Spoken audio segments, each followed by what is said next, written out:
30 June is around the corner. I wonder what will happen on that day. Hey, it's very bad. I wish konke kube impumelelo. I wish kuhambe kahle konke nge-30 June. Kungafa abantu, kungalimali umuntu. I wish nge-30 June konke kuhambe kahle kungabikhona umuntu okuzothiwa usephume umphefumulo. Owangaphandle, owangaphakathi. Igazi lomuntu igazi bafethu. Akumele kuchitheke igazi. Ngiyacela bandla nge-30 June konke sikwenze ngendlela efanele njengoba kade kwenzeka sonke lesikhathi. Engikufisa kakhulu-ke nje okubalulekile ukuthi uhulumeni wethu eNingizimu Afrika aseseke njengabantu baseNingizimu Afrika. Isicelo sethu esisicelayo kuwe asizwe. Konke sikucelayo bandla, uhulumeni waseNingizimu Afrika sicela ube kanye nathi usizwe. Ngoba ziyaphela iy'ngane zethu iy'dakamizwa, ziyaphela iy'ngane zethu zidayisiswa imizimba, ziyaphela iy'ngane zethu ngesimo sokuthi zifuna imali kubantu bokufika. Ngiyacela-ke bantu abakuhulumeni bangenelele namaphoyisa namasosha. Ngiyezwa nje umama u-Angie Motshekga naye uthi uzofaka amasosha nge-30 June. Lawo masosha uwafakela ba? Kusho ukuthi uwafakela thina abantu abazobe bekhona lapho ku-March and March nge-30 June. Ufuna kudutshulwe thina, ufuna sibulawe amasosha ethu aseNingizimu Afrika, umama u-Angie Motshekga. Lawo masosha lawo kahle kahle azobe ezokwenza ini? Alwa nathi noma alwa nabantu bokufika ukuthi siyacela-ke manje, siyacela ukuthi siphumele nihambe. Noma lawo masosha azobe efakiwe nge-30 June azobe ecindezela thina sabantu baseNingizimu Afrika. Ngazi kuzokwenzakalani nge-30 kodwa ngikucela kakhulu ukuthi kungabi khona igazi elichithekayo. Konke sikwenze ngendlela, konke kube impumelelo. Ayikho-ke into ebuhlungu njengaleyo ukuthi ushiye abantwana bebancane udlule wena owumzali. Bazokhula kanjani ungekho? Siyacela kuhulumeni wethu bandla asizwele angenelele kungaze kudlulele phambili kudlebeleke. Angazi kuzokwenzakalani nge-30 June kodwa kuzobe kushubile. Uhulumeni mengayiboni lento kuzoshuba nge-30 June ngoba kuthiwa nge-30 June kufunakala umuntu wangaphandle engasekho eNingizimu Afrika.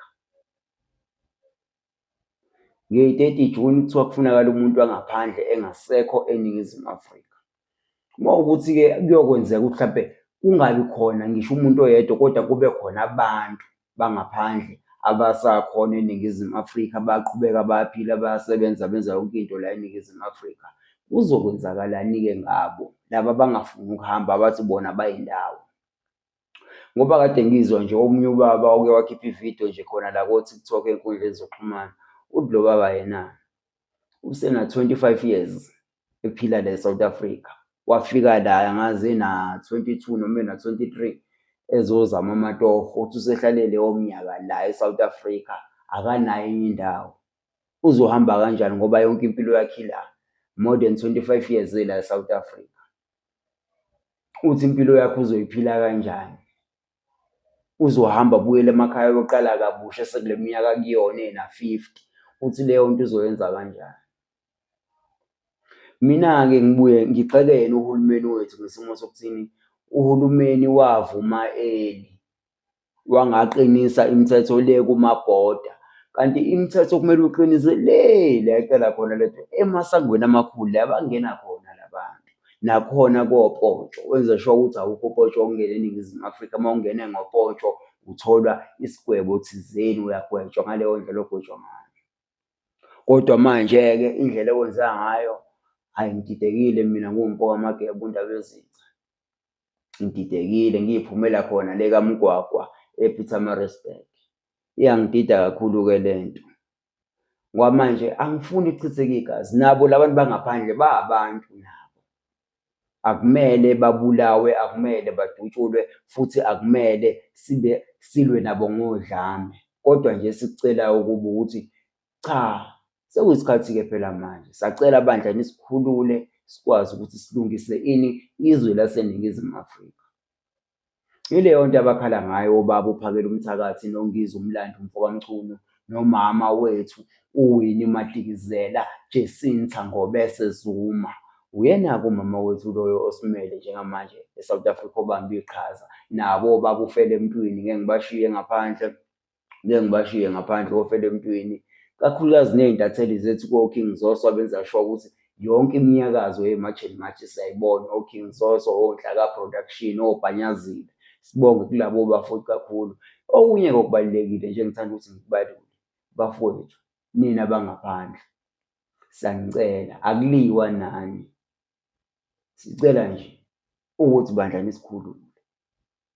Akuliwa, siyacela, akekho lwa nomunye. Kodwa okubaluleke kakhulu ukuthi akumele kuchitheke igazi. Owangaphandle, owangaphakathi, asilimazi muntu. Sicela nje ngesihle. Angithi ukubona mase uvakashe kakhulu uthi mhlampe uvakashile kulowo muzi usuloku ubuzwa kuthiwa uzohamba nini? Uthi hhayi ngisazohlala. Benze ngathi bayajabula bangabe uthi usazohlala, kanti cha, hhayi ngoba bejabula. Bayasho ukuthi eyi uthi usazohlala. Hhayi, kanti akahambi. Besithi uyahamba, unga-overstay-ke nawe. Hlala ubuyele ekhaya. Uthi qu uyobabona. Uzobuya-ke, ubuye ubambe lawo matoho ngaleso sikhashana, ubuye ngokuyimvume. Hhayi ungene eNingizimu Afrika ngokungemvume. Akwaliwe ukuthi nibe la eNingizimu Afrika. Cha, asali. Cha, akwaliwe ukuthi abantu bangaphandle babe khona la. Kodwa into ekuliwa nayo yilaba abafika ngokungemvume abangenawo amaphepha okuba la. Buka nje kuyimanje o-DJ Warras abekho, umuntu wangaphandle. Asazi noma wayenawo amaphepha noma wayengenawo. Ngayibona leyo nto. Iy'ngane ey'ncane y'dayisa iy'dakamizwa, ziyadlengulwa, ziphendulwa ama-prostitute emaklabhini esingawazi. Yini? Yizo lezi zinto. Eyi kubuhlungu bafethu, lolu daba lubuhlungu kakhulu, angifuni ukungasho.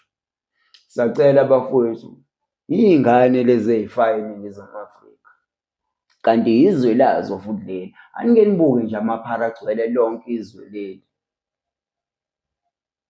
Yizwe leli elihle elinomcebo, engabe nje abantu bakhona bonke bayasebenza baphila kahle. Linanegolide, nedayimandi, ayikho into engekho la, ama-minerals nje sinawo eNingizimu Afrika. Mina-ke what I'm saying is, guys, please bandla, musani ukuphendula abafowethu onyawupe. Nabo abafowethu abamusa ukuvumela lezi zinto zibahehe, ngobani ekugcineni bazophenduka abantu abangenalo izwe. Bayophenduka imdlwembe. La bantu bafuna ukuthatha izwe lethu. Bheka la bantu basePakistan bebefikile bezobeka angazi upresident wabo noma yini yabo bezoyibeka la eNingizimu Afrika. Into enjani leyo? Ungasuka lezwe lakho ngaphandle ePakistan uzobekwa eSouth Africa eNingizimu yethu. Eyi ngampela kushubile. Nawo amaPakistani bafethu, lokhu kudla esikudlayo kwamaPakistani akulungile, kuyosibulala. Nawo awahambe. Siqale kabusha iy'paza. Ukuthi into eyinkinga ngathi-ke abantu, so seyivuliwe-ke iy'paza zethu uyafika, uthi uzocela i-omo, usacela ukuthenga i-omo, ayikho. Uyabona into ehlupha ngabantu bethu-ke base-South Africa ileyo. Abakwazi abanye bethu ukurana amabhizinisi. Uthi uyafika, ngisacela i-omo, ayikho. Ngisacela upholoni, awukho. Ngicela u-cheese, awukho. Ufike kwesinye isitolo, ngisacela irama, ayikho. Mfethu inkinga yabantu base-South Africa ileyo. This is Home Run with Makeba PMP. Angihambi ngedwa, ngihambe ngedwa, ngohlale ngahambi ngedwa. Angithi uyangithola. Hamba nabantu abadala, oMakheya, oMakhathini, oNtshebe, khona le kaMgwagwa bafethu, we-Peter Maritzburg, eMgungundlovu, intwana enele ufike lepha, angithi uyangithola. Bafowethu, indoda nendoda ayivuke ibhekelele izwe layo. Angithi uyangithola. Indlamu Makeba uvula bangene, ungena banqume, ngwele kaMgwagwa ukudla ngobhuqu, ukhuphuka intaba mhlo.